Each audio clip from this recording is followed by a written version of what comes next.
Captain Jake Morrison stood on the bridge of the starship Phoenix, watching the massive alien space station grow larger on the main screen. His hands were steady, but his heart was racing. This was the moment humanity had been waiting for since they first discovered they were not alone in the universe. 3 years ago, strange signals had reached Earth from deep space. The signals were clearly artificial, clearly intelligent. After months of work, human scientists had decoded the basic message. It was an invitation to join something called the Galactic Council. Jake looked around at his small crew. Dr. Lisa Grant sat at the science station, her fingers moving quickly over the controls as she recorded everything. Colonel Pete Davis stood near the weapons console, though their weapons were powered down as a sign of peace. The Phoenix was Earth's best ship, but Jake knew it was nothing compared to what they were about to see. "Captain, we're being scanned," Lisa said, her voice quiet. "Their technology is incredible. I'm reading energy signatures I've never seen before." Jake nodded. He had expected this. The Galactic Council had told them to come unarmed and humble. Earth was being evaluated, they said. If humanity proved worthy, they would be welcomed into the galactic community. If not, well, the Council had been unclear about what would happen then. "Incoming transmission," the communications officer called out. The main screen flickered and changed. Now Jake could see the inside of what looked like a vast chamber. 12 different alien species sat in a circle, each one stranger than the last. Some looked almost human, while others were so alien that Jake struggled to understand what he was looking at. The largest alien, a creature that looked like a cross between a lizard and a tree, spoke first. Its voice was deep and somehow condescending, even through the translation system. "I am Council Speaker Zalmoth. You are the representatives of the species called humans from the planet Earth, correct?" Jake stepped forward. "Yes, honored speaker. I am Captain Jake Morrison of the Earth Defense Force. With me are Dr. Lisa Grant, our chief scientist, and Colonel Pete Davis, our military advisor. We come in peace, hoping to join your council." Several of the aliens made sounds that the translation system couldn't handle. Jake wasn't sure if they were laughing or something else, but it didn't sound friendly. Another alien, this one looking like a tall, thin person with blue skin and 4 arms, leaned forward.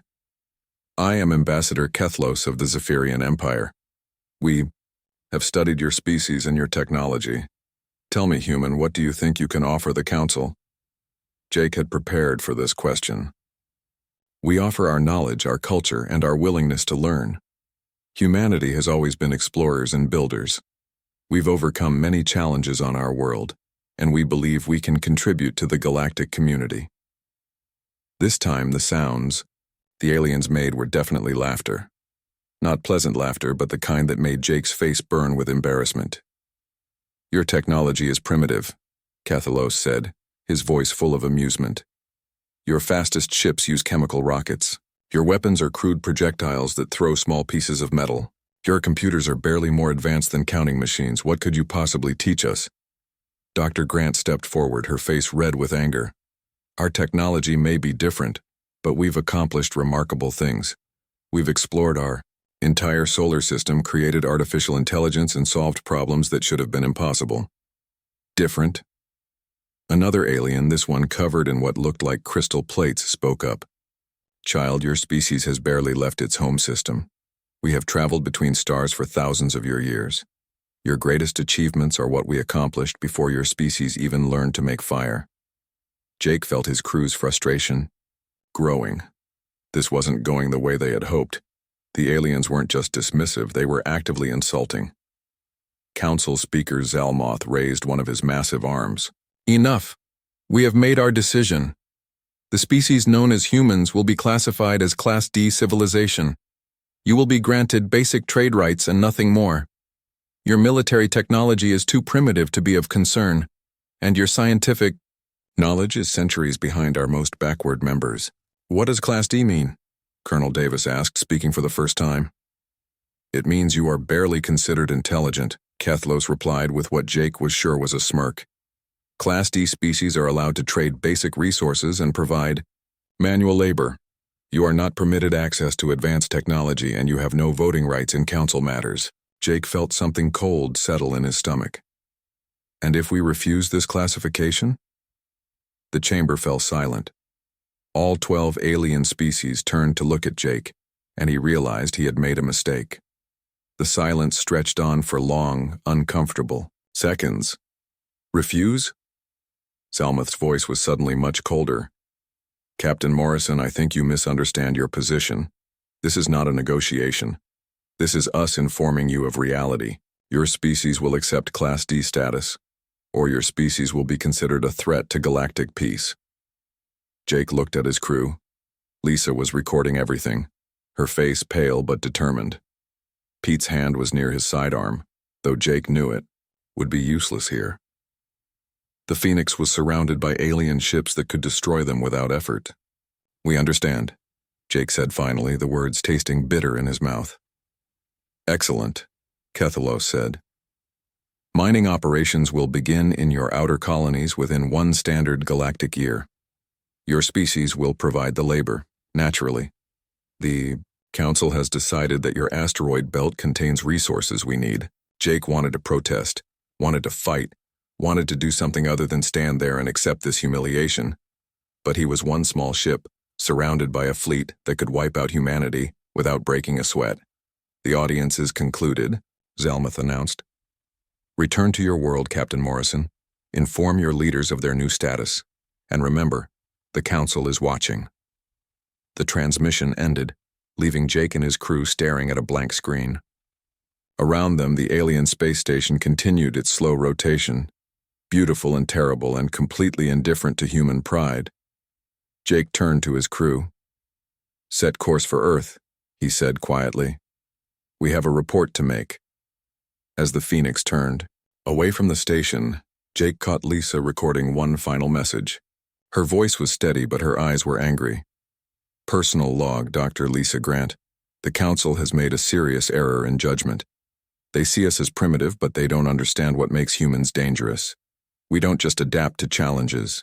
We overcome them. And we remember every insult.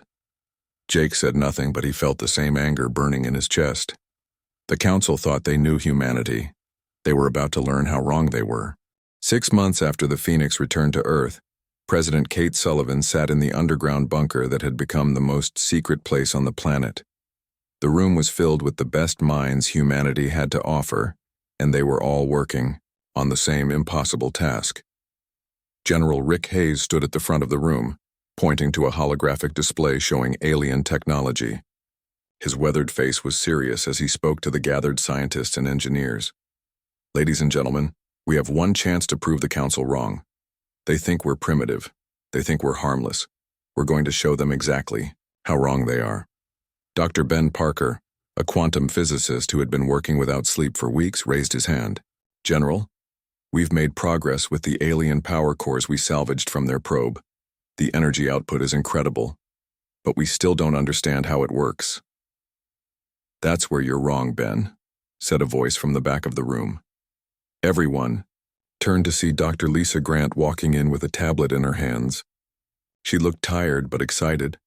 I've been running tests on the alien systems, Lisa continued. The Council made a mistake when they scanned our brains during first contact. They assumed our neural patterns were similar to theirs. They're not. Human brains work differently, and that difference is our advantage.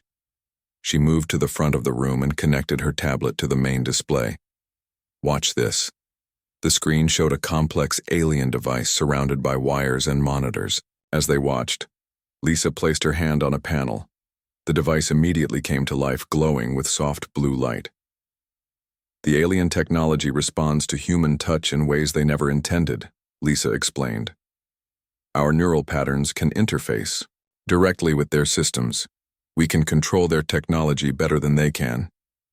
The room erupted in excited chatter. General Hayes held up his hand for silence. This is just the beginning, he said. Dr. Grant, show them the rest.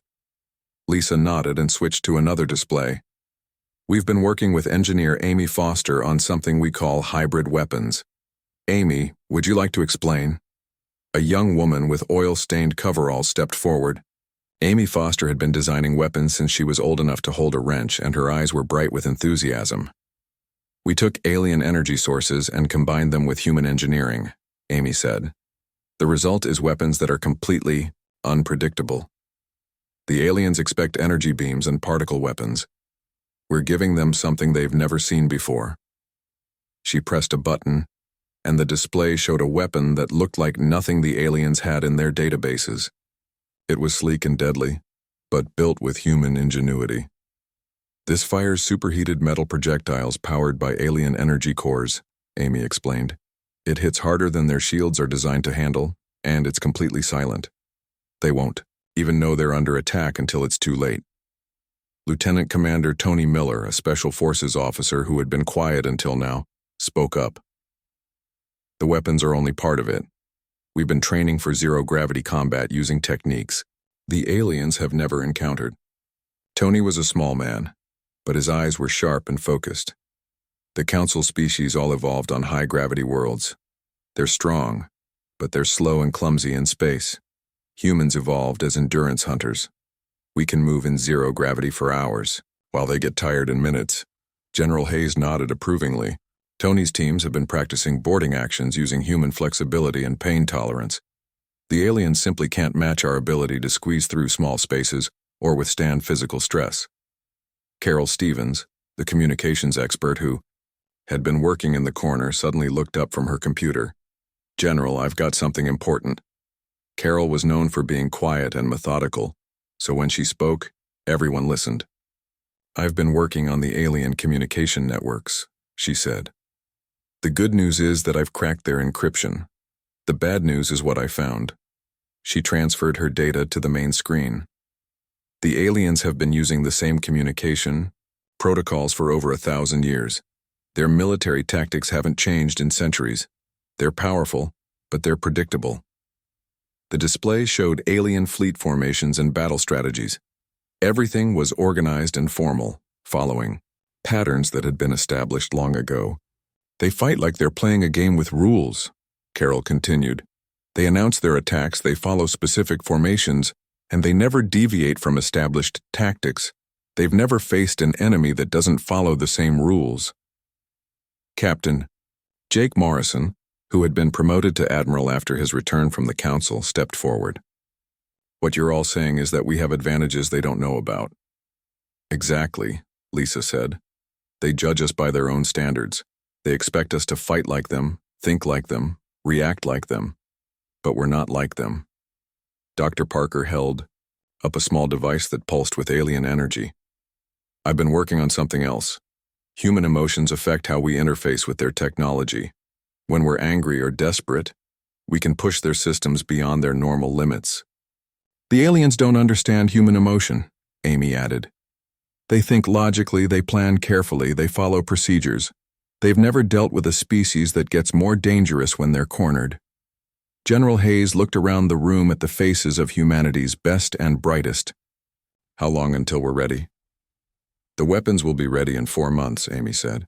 "The communication intercepts are already operational," Carol reported. "My teams can be deployed in 3 months, Tony added. "The hybrid technology needs 2 more. "Months of testing," Ben said. Admiral Morrison stepped forward. "Then we have our timeline. But remember, we only get one chance at this. If we fail, the Council will know we're not as harmless as they think. They'll crush us before we can try." Again, President Sullivan, who had been listening quietly, finally spoke. "The colonies are reporting increased alien activity. Mining ships, survey teams, military patrols. They're getting ready to start strip mining our worlds." "Let them come," Lisa said, her voice hard. "Every alien ship that enters our space is another opportunity to study their technology and tactics." General Hayes nodded. "Operation Prometheus is officially active. Everything we do from now on is classified at the highest level. We're not just building weapons and tactics. We're building hope." As the meeting broke up, the scientists and engineers returned to their work with renewed energy. In secret facilities across Earth and its colonies, humanity was preparing for war. But this wouldn't be the kind of war the aliens expected. Admiral Morrison stayed behind as the others left. "General, do you really think we can do this? We're talking about taking on the most powerful military force in the galaxy." General Hayes looked at the displays showing alien technology that humans were already learning to use better than its creators. Jake, the council made one crucial mistake. They judged us when we were trying to be diplomatic. They've never seen what humans are like when we're fighting for our survival. And what are we like? Morrison asked. Hayes smiled grimly. We're the species that survived ice ages, plagues, and world wars. We're the species that turned every challenge into an opportunity. The council thinks they're dealing with primitives. They're about to learn they're dealing with predators. Outside the bunker, the work continued. Humanity was getting ready to show the galaxy what they were really capable of. The council had made their choice when they humiliated Earth. Now Earth was going to make theirs. The emergency alarm screamed through the Earth Defense Command Center at 3 a.m. Admiral Jake Morrison rolled out of bed and ran to the command room, still wearing his pajamas. What he saw on the main screen made his blood turn cold. New Denver Colony was burning. The colony had been home to 50,000 people, mostly families who had volunteered to help build humanity's future among the stars. Now the main screen showed nothing but wreckage and fire where their homes used to be. A report, Morrison barked, pulling on his uniform jacket. Lieutenant Commander Tony Miller was already at his station, his face pale. Sir, we received a distress signal from New Denver at 0247 hours. By the time we could respond, it was over. The entire colony has been destroyed. Who did this? Morrison asked, though he already knew the answer. Hegemony forces, sir. 3 heavy cruisers appeared without warning and opened fire. The colonists never had a chance. Morrison closed his eyes for a moment. The Hegemony was the military arm of the Galactic Council, led by war leader Vextar. They were known for being ruthless, but this was beyond anything they had done before. Any survivors? Morrison asked quietly. 17, sir. They were in the outer mining stations when the attack happened. The rescue ships are bringing them back now. The main screen changed to show a live feed from the rescue operation. Morrison could see the twisted remains of what had once been a thriving human settlement. Children's playgrounds were now craters. Schools and hospitals were piles of rubble. General Rick Hayes burst into the command center, followed by Dr. Lisa Grant and engineer Amy Foster. How bad is it? Hayes asked. Total destruction, Morrison replied. 50,000 civilians, Rick. They killed 50,000 civilians. Dr. Grant sat down hard in a nearby chair. Why? New Denver wasn't a military target. It was just families trying to build a life. The answer came from the communication station. Carol Stevens looked up from her console, her face grim. Sir, we're receiving a transmission from the Galactic Council. It's being broadcast on all frequencies. Put it on screen, Morrison ordered. The display changed to show the familiar interior of the council chambers. But this time the mood was different. The aliens looked serious, almost threatening. War leader Vextar, a massive creature covered in armor plating, stood in the center of the room. Attention, humans of Earth. Vextar's voice boomed through the translation system. What you have witnessed at New Denver is what we call a compliance demonstration. Your species has been slow to accept your proper place in the galactic order. Morrison felt his hands clench into fists. Around the command center, he could see his officers struggling to control their anger. The hegemony grows tired of your delays, Vextar continued. You have been classified as Class D for good reason. Your technology is primitive, your culture is backward, and your military capabilities are non-existent. It is time you accepted reality.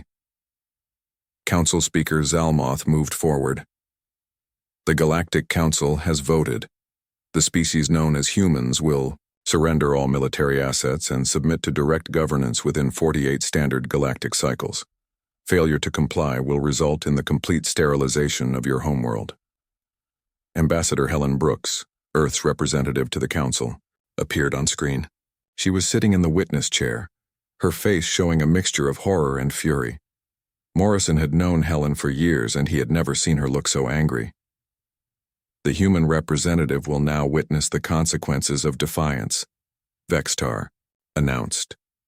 The screen split to show footage from the New Denver attack. Morrison watched alien warships firing on defenseless buildings. He saw explosions tearing through residential areas. He saw the colony's small defense station destroyed in seconds. "This is what happens to those who resist the Council's will," Vextar said as the footage played. "Your species will submit, or your species will cease to exist." Ambassador Brooks stood up slowly. "War Leader Vextar, Council Speaker Zalmoth, you have made a grave error. You have attacked innocent civilians. You have murdered children. This act will not be forgotten or forgiven." Several of the council members made those laughing sounds again. "Forgiven?" Kethalos, the Zephyrian ambassador, sneered. "Child, you are in no position to forgive or condemn. You are insects, and we are exterminator." 48 cycles, Zalmoth repeated. "Surrender completely, or share the fate of New Denver." The transmission ended, leaving the command center in stunned silence. Morrison looked around at his officers. These were people who had spent months preparing for the possibility of war. But the reality of seeing 50,000 of their people murdered had hit them hard. "Sir," Tony Miller said quietly, "what are your orders?" Before Morrison could answer, the communication system activated again. This time it wasn't an alien transmission. It was coming from Earth's colonies. "Admiral Morrison, this is Captain Roy Jenkins on Mars Station. We've received word about New Denver. Every human settlement in the system is volunteering for military service. We're ready to fight." Another voice joined in. "Admiral, this is Commander Linda Scott from Europa Base. Our civilian population is demanding to know when we strike back. They want justice for New Denver." More voices followed. Colony after colony, station after station, all with the same message. Humanity was not going to surrender. They were going to fight. Dr. Grant looked up from her tablet. "Jake, I'm getting reports from across human space. Civilian factories are retooling for military production without waiting for orders. Programmer Nina Clark has organized every computer network to coordinate resistance.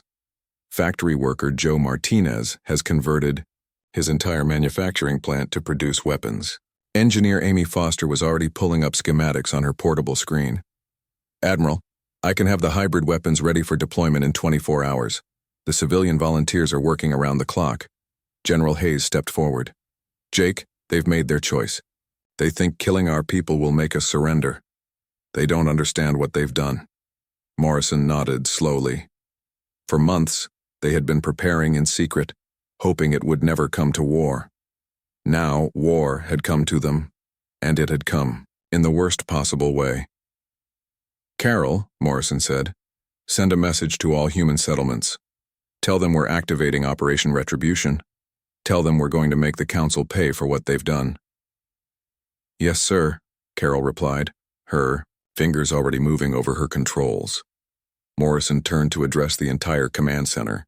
"Ladies and gentlemen, the Galactic Council thinks they understand humanity. They think we're weak because we prefer peace. They think we're harmless because we tried diplomacy first. They're about to learn the difference between choosing not to fight and not being able to fight." Tony Miller looked up from his station. "Admiral, how do we proceed?" Morrison looked at the screen showing the wreckage of New Denver one more time. 50,000 people who had never heard anyone killed to make a point. The Council had crossed a line they didn't even know existed. "We have 36 hours before their deadline," Morrison said. "We're not going to wait that long. We're going to hit them before they expect it, harder than they think possible and in ways they've never imagined." He turned to General Hayes. "Rick, activate all units. I want every human ship, every hybrid weapon, every trained soldier ready for deployment in 18 hours. "And our target?" Hayes asked. Admiral Morrison smiled, but there was no warmth in it. "All of them. Every hegemony installation, every military base, every ship that participated in the New Denver massacre. The Council wanted to show us what happens when we resist. We're going to show them what happens when they murder our families." As the command center erupted into organized chaos, Morrison looked out at the stars. Somewhere out there, the Galactic Council was waiting for humanity to surrender. They were about to discover that humans had a very different response to threats than they expected. The Council had awakened something in humanity that they had never encountered before. They had turned a species that preferred peace into a species that would fight with everything they had. And they were about to learn that when humans fought for their families, they fought without mercy. 36 hours before the Council's deadline, Admiral Jake Morrison stood on the bridge of the newly built warship Vengeance. Around him, 17 other human fleets were preparing to launch the largest military operation in human history. All units report ready, Lieutenant Commander Tony Miller announced from his position at the tactical station. Operation Retribution is a go. Morrison looked at the display showing human forces spread across 17 different star systems. Each fleet was small by galactic standards, but they carried weapons and tactics that no alien species had ever encountered. Remember, Morrison said into his communicator, we're not just fighting for Earth. We're fighting for every human who died at New Denver. We're fighting to prove that humanity will never bow down to bullies. Captain Roy Jenkins, commanding the first assault wave, responded immediately. Admiral, my ships are ready. We're going to make them pay. The plan was unlike anything the Galactic Council expected. Instead of massive fleet battles, humanity would strike like a pack of wolves, fast, brutal, and completely unpredictable. Begin the attack, Morrison ordered. The first target was the Hegemony military base at Keth Prime, the system where war leader Vextar kept his personal fleet. Captain Jenkins led his ships in what appeared to be a desperate escape from human space. The alien sensors detected the human ships immediately. To the Hegemony commanders, it looked like refugees fleeing from Earth before the deadline. They prepared to capture the ships and enslave the crews. Hegemony vessels approaching, Jenkins reported calmly. They think we're running away. The alien ships moved to surround Jenkins' fleet, just as the humans had hoped.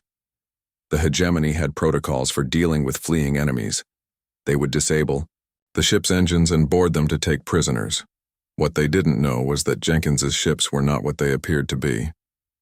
Now, Jenkins whispered, the human ships suddenly transformed. Hidden weapon ports opened, revealing Amy Foster's hybrid cannons. Armor plating slid back to expose systems that the alien scanners had never detected.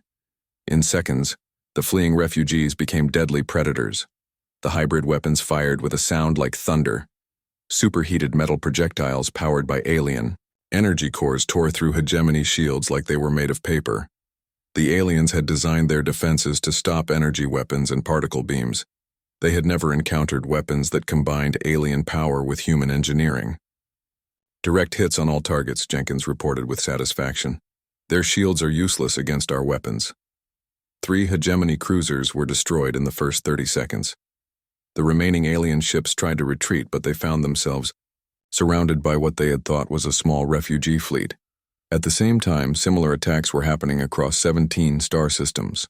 Human ships appeared where the aliens least expected them, using tactics that made no sense by galactic military standards. Commander Linda Scott was leading an attack on a Hegemony supply depot when her ship simply vanished from alien sensors. The Hegemony commanders couldn't understand what had happened. Ghost protocol is working perfectly, Scott reported to Morrison. The aliens can't track us when we combine their cloaking technology with our stealth systems. Amy Foster's Ghost ships could appear and disappear at will. The alien technology was designed to hide from alien sensors, but when combined with human engineering, it became something the Council had never imagined. The real shock came when Tony Miller's boarding teams began their attacks. Human soldiers, wearing hybrid armor and breathing recycled air, cut through the hulls of alien ships using tools that should have been impossible. Boarding the Hegemony flagship, Miller reported as his team moved through the corridors of an alien warship. The crew can't believe we're here. The aliens had never encountered an enemy that could survive in space long enough to board their ships. Human soldiers could hold their breath longer, tolerate more pain, and squeeze through spaces that would trap larger alien species. But the most devastating attack came from Dr. Lisa Grant's Biological Warfare Division.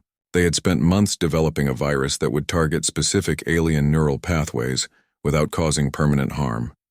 Releasing the neural disruptor, Grant reported from her position on the medical ship Mercy. The Hegemony crews are being affected now. Across the alien fleets, Soldiers and officers suddenly found themselves unable to coordinate their movements. The virus caused temporary paralysis, leaving the aliens helpless but alive. It was a mercy they had never shown to the civilians of New Denver. War leader Vextar himself was aboard his flagship when Captain Scott's team breached the hull. The massive alien warrior had never been defeated in personal combat, but he had never fought a human before. "You cannot be here," Vextar roared as Scott and her soldiers entered his command center. "Your species is primitive. Your technology is worthless." Scott, a small woman who looked fragile compared to the armored aliens, smiled coldly. "You killed 50,000 innocent people. You wanted to show us what happens when we resist. Now we're going to show you what happens when you murder our families." The fight was over quickly. Vextar was strong and experienced, but he had never faced an opponent who could move like a human in zero gravity. Scott's team worked together with a coordination that the alien military had never encountered. Within 72 hours, the hegemony had lost 60% of their military assets. 17 star systems that had been considered impregnable were under human control. Alien commanders who had never known defeat were sending desperate messages to the Galactic Council. Admiral Morrison received the first surrender request from a hegemony admiral named Korvthek. The alien's message was transmitted on all frequencies, so everyone could hear it. "Human Admiral Morrison." The alien's voice was shaking with fear. "The hegemony requests an immediate ceasefire. We did not understand what your species was capable of. We wished to discuss terms." Morrison looked around his bridge at the faces of his crew. These were people who had lost friends and family at New Denver. They had spent months preparing for this moment, and now they were watching their enemies beg for mercy. "Tell Admiral Korvthek that we don't negotiate with species that murder civilians," Morrison replied. "If he wants to surrender, he can send his weapon specifications and fleet positions, otherwise we continue the attack." Dr. Grant looked up from her station. "Jake, we're receiving reports from all human fleets. The aliens are abandoning their positions across the sector. Some of them are requesting asylum with neutral species." Engineer Foster was monitoring the tactical displays. "Admiral, we've captured enough alien technology to reverse engineer their entire military system. Their weapon designs, their shield frequencies, their communication codes. We know everything about them now." Morrison nodded. The Council had made the mistake of underestimating human adaptability. Every piece of alien technology they had used against humanity was now being turned against them. "Carol," Morrison said to the communications officer, "send a message to the Galactic Council. Tell them that Operation Retribution will continue until every being responsible for the New Denver massacre has been brought to justice." "And if they refuse?" Carol asked. Morrison looked at the tactical display showing human forces advancing on Council space. "Then we teach them the same lesson we taught the hegemony. When you threaten human families, you get more than you bargained for." The counterattack was working better than anyone had dared to hope. The species that the Council had dismissed as primitive was proving to be the most dangerous enemy they had ever faced, and the scariest part was that humanity was just getting started. The galaxy was about to learn that humans had been holding back during their first meeting with the Council. They had been trying to be diplomatic, trying to be peaceful. Now they were showing what they were really capable of when they stopped trying to be nice. War leader Vextar was in human custody. The hegemony fleet was scattered and broken, and the Galactic Council was finally beginning to understand what they had awakened when they decided to murder 50,000 innocent people. The humans were no longer asking for respect. They were taking it. The emergency session of the Galactic Council had been called for the first time in over 300 years. Council Speaker Zalmoth looked around the chamber at faces filled with fear and confusion. The reports coming in from across the galaxy were almost impossible to believe. Ambassador Helen Brooks sat in the center of the chamber, but she was no longer alone. Behind her stood Admiral Jake Morrison in full military dress, flanked by 2 human Marines. Outside the station, the human fleet waited in perfect formation. "The Council recognizes Ambassador Brooks of Earth," Zalmoth said, his voice much quieter than it had been during their last meeting. Helen stood slowly, her face calm, but her eyes hard. She had watched the footage of New Denver's destruction in this very chamber. Now she was here to deliver humanity's response. Honored council members, Helen began.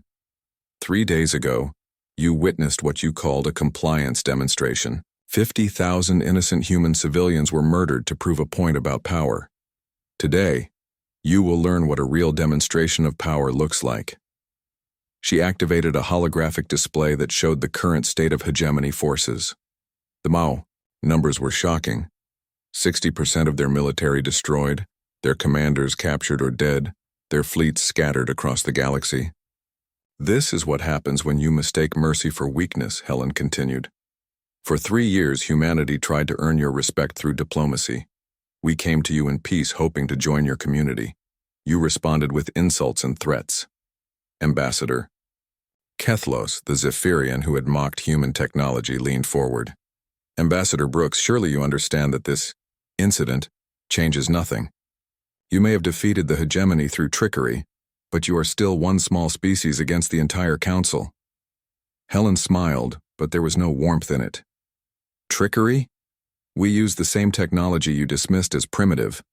We employed the same tactics you called worthless. The only difference is that we understood how to use them properly. She changed the display to show footage from the battles. Council members watched in stunned silence as human ships appeared and disappeared like ghosts, as boarding parties moved through alien vessels with impossible speed, as hybrid weapons tore through shields that had protected the galaxy for centuries. Your technology was designed to fight enemies like yourselves, Helen explained. Enemies who follow rules, who use predictable tactics, who fight the same way you do. You never considered what would happen if you faced an enemy who thought differently. Admiral Morrison stepped forward. Council Speaker Zalmoth, the human fleet currently surrounding this station represents less than 10% of our total military capacity. We could have destroyed every ship in this system before your sensors even detected us. The chamber fell silent. The implications of Morrison's words were terrifying. If what he said was true, then humanity could destroy the Council itself whenever they chose. What do you want? Zalmoth asked quietly. Helen activated another display. These are our terms. Full voting rights in the Galactic Council, immediate reparations for the New Denver massacre, complete withdrawal of all alien forces from human space, and the establishment of humanity as a Class A civilization with all associated rights and privileges. The council members began talking, among themselves their voices filled with panic and disbelief. Class A status was reserved for the most advanced and powerful species in the galaxy. No species had ever jumped from Class D to Class A in recorded history. These demands are unreasonable, protested another council member, a crystalline being, from the inner systems. You cannot expect us to grant such status based on one military victory. Admiral Morrison looked at the speaker with cold eyes. One victory? In 72 hours we captured war leader Vextar, destroyed the hegemony's primary fleet, and demonstrated that your military technology is centuries behind ours. We did this while showing mercy to defeated enemies, something the hegemony never did at New Denver. He pressed a button on his communicator. Dr. Grant, please share your analysis with the council. Dr. Lisa Grant's voice came through the chamber's speakers. Council members, we have analyzed the wreckage of every hegemony ship we destroyed. Your technology is impressive, but it's also predictable. You've been using the same basic designs for over 1,000 years. You've become so comfortable with your superiority that you stopped innovating. She paused before continuing. Human technology advances through conflict and necessity. We've been fighting and adapting and improving for our entire history. In 3 years, we've taken your technology and made it better than you ever imagined possible. The display changed to show comparative weapon specifications. Human hybrid weapons outperformed alien designs by enormous margins. Human shield technology was more efficient. Human ship designs were faster and more maneuverable. You dismissed us as primitive, Dr. Grant continued, but primitive species don't reverse engineer advanced technology and improve it within months. Primitive species don't develop new tactical doctrines that defeat enemies with centuries of experience. We're not primitive. We're adaptable. Council Speaker Zalmoth looked around at his fellow council members. Fear was clear on every face. The Council will need time to consider these demands. No, Helen said firmly. The time for consideration is over. You had 3 years to treat humanity with respect. You chose to respond with violence instead. These are not demands. This is us informing you of the new reality. She stood up and faced the entire council. War leader Vextar is currently in human custody, awaiting trial for war crimes. Every hegemony officer who participated in the New Denver massacre will face justice. This is not negotiable. Admiral Morrison stepped beside her. The human fleet will remain in council space until our terms are accepted. Any attempt to move against human interest will be met with immediate and overwhelming force. Ambassador Kethlos, who had been silent for several minutes, finally spoke. You're threatening the entire Galactic Council? We're not threatening anyone, Morrison replied calmly. We're stating facts. The Council chose to test human resolve. You learned that we're much more dangerous than you thought. Now you have a choice. Accept the new reality, or discover what humanity is capable of when we stop showing mercy. The chamber erupted in urgent discussions. Council members huddled together, trying to understand how their position of power had been reversed so completely.